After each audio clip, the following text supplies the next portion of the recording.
Hello there, Pisces. I'm Michele B, and I'm going to find out what the other person is thinking about you, the masculine energy that you're thinking about, what they think of you. If you're at a point in your situationship, your whatever, where you're not quite ready to just drop the 5 words, where is this thing going? If you're not ready to ask that question yet, but you just want to know, get an idea of what's going on with them, here we go. Let's see what we got here. Give it a little shuffle for Pisces. What did they think of you? What do they think about this relationship? How do they feel? Right there. We got a couple of cards that came right out. So we have the Page of Pentacles and the Knight of Swords. This person is thinking a lot about their work. They're thinking a lot about their work. They're not thinking a whole lot about you. All right? That's not their priority. The lovey-doveyness is not their priority.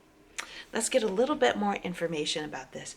I sense that they've got this attitude. It's the Page of Swords is the Gemini card. They've got this kind of attitude where they want to go around and talk a lot. If that might be something that's attractive to you, it's like a young, exciting kind of energy where they're just like they're thinking and talking a lot, but they can be a little bit immature.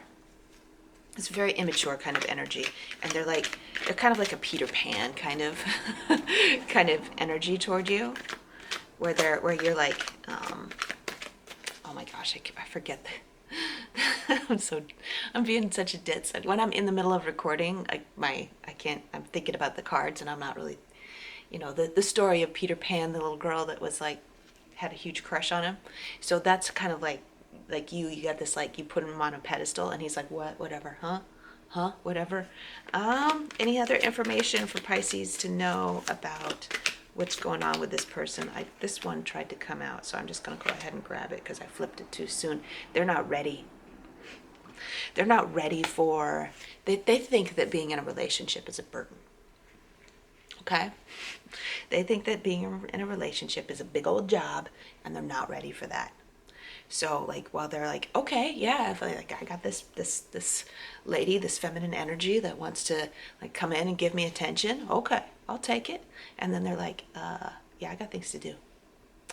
And that's what's really going on. All right, if you resonate with that, that's the message you needed to hear. What is the best course of action for Pisces? What does Pisces need to know about what to do for what they want? Best course of action for Pisces. You can't be hating on people for having the priorities that they do. Because, I mean, you've got times in your life that's like that too. I'm sure you've had plenty of your own masculine energies coming in at you that you were like, okay, yeah, I mean, I'll take your attention, but I'm really thinking about other things right now. So we can't be hating on people for that. Whoop. All right, best course of action is to cut your losses. Now with the Ten of Swords being here, it feels to me like Pisces is in a state where they feel like they've invested so much into their relationships, and it doesn't ever work out. I really get that strong energy that's their mental state. That's not actually the way it is. The universe always has a plan for us, but what I feel like it is, the chasing, like the investing and the chasing, is the opposite of what's needed. We have to get as romantic as we want to be about how people are, like, people should be straightforward in how they feel. Like, I really like this guy, therefore I'm going to tell him and I'm going to give him a ton of attention because it makes me happy to give him lots of attention. The reality is something quite different. It's a game. And like, the masculine energy loves to chase. They like to know that there's a chance, a little bit of a chance, but mostly they like to be the ones that are chasing.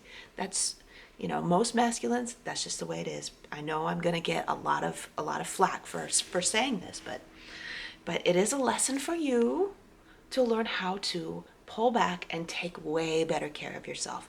Don't put the idea of a relationship on such a high pedestal. Instead, invest all that love that you would be pouring into all those swords of thinking like, I want to do this and this and this and this and this for somebody that I love, and I want somebody who's going to take it. You know you can take it. Anything that you would do for someone else, do that for yourself. Show up for yourself in that way. Every time this person comes into your head, I wish I could connect with them. Think about you and what you need. Have that conversation with yourself first. All right? As you are pouring the energy of pouring love and energy into yourself, it's like that builds up and it makes you a magnet. It's a magnet drawing things in instead of a magnet pushing things away. It's the force that pushes two things away. So pour love and beautiful devotion into yourself. If you were going to be spending money on this masculine person, if you were going to be spending money on them, spend that money on yourself. Wouldn't that be wonderful? All right, guilty. I know.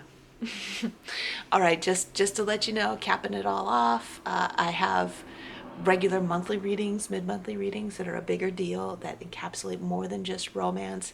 There's also your life purpose and your prosperity. I call this my triad of awesomeness: romantic love, purpose, and prosperity. As feminine individuals, if we have that foundation in that triad of awesomeness, and that we're like constantly improving, we're going to have a pretty awesome life. Okay. Love you, Pisces. Subscribe if you love my vibe. Bye.